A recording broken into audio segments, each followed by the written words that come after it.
picture's worth 1,000 words, or so the saying goes. Then how many more words is an entire virtual world to contain? The field of computer graphics is still relatively new in terms of time. Yet in its short lifespan, it has already become an incredibly prevalent aspect of modern society, ranging everywhere from use in advertisements to smartphones. The ability to both manipulate and model objects with an alternate reality is both incredibly practical and incredible to behold. So I'd like to share with you today the inception, implementation, and impact of computer graphics. First of all, modern computer graphics are the product of 6 decades of development and represent the culmination of several technological breakthroughs, and the critical work of certain key figures. Early graphics were severely limited by hardware, specifically computation and display systems.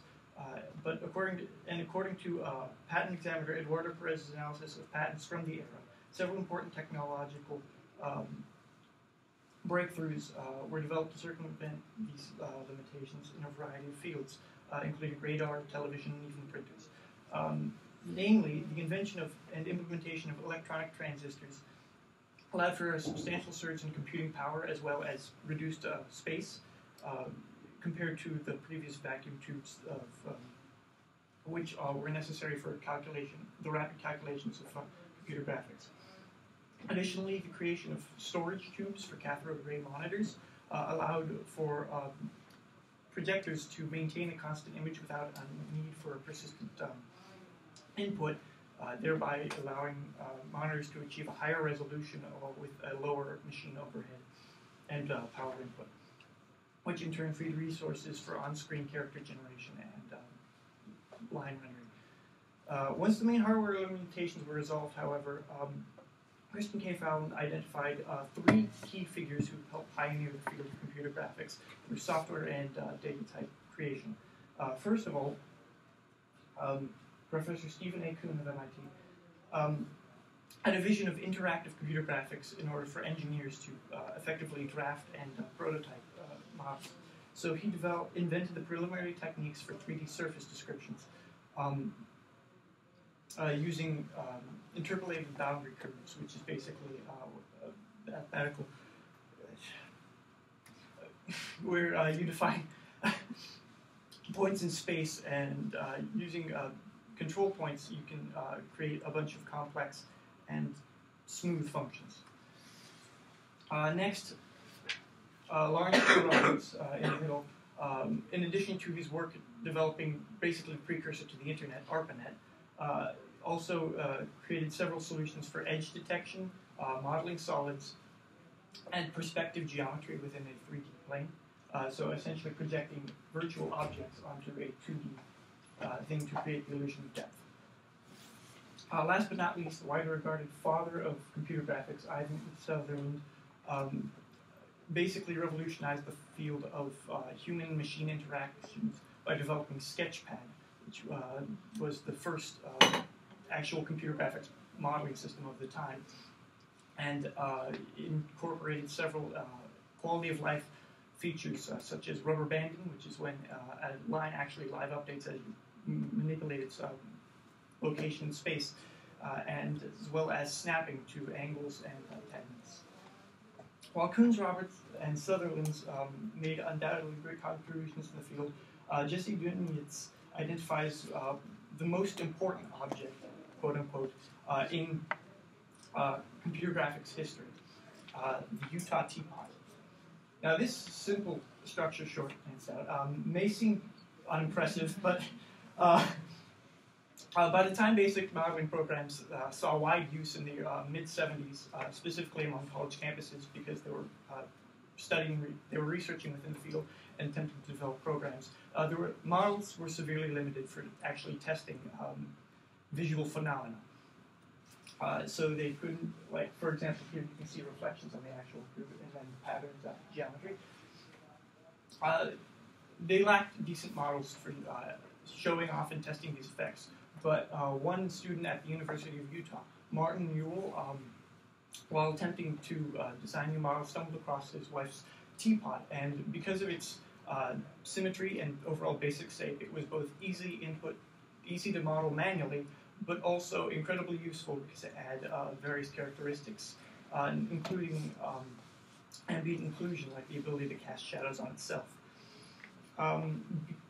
He ended up sharing his creation, there's his original draft on the right, with his colleagues, and they in turn distributed it to campuses across the country, and as such it has become incredibly prevalent throughout all of computer graphics, making even cameos in shows such as The Simpsons and Toy Story.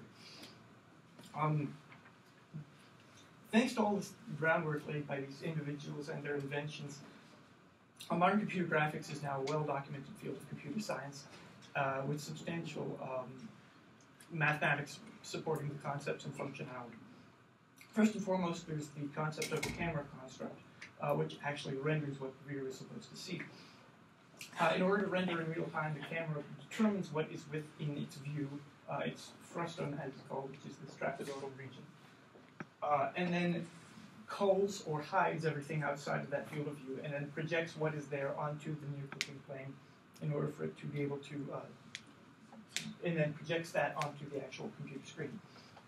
The actual image rendered by the camera depends on its projection mode, which can be either orthographic or perspective. An orthographic projection is straight down and essentially so there's no distortion whatsoever, but as a result can't display depth.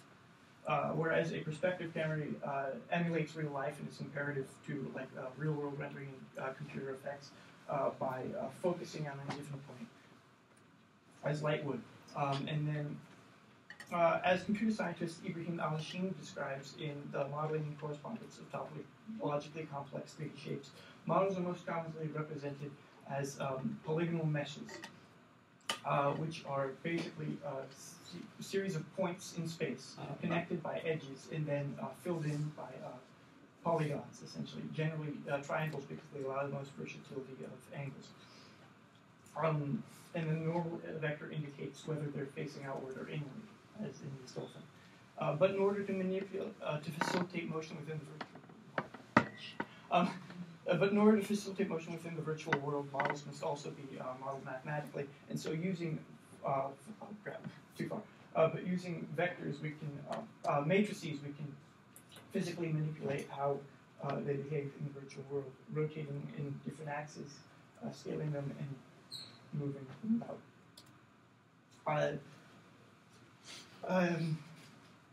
Finally, by virtue of its robust and versatile design, computer graphics have a wide variety of uses.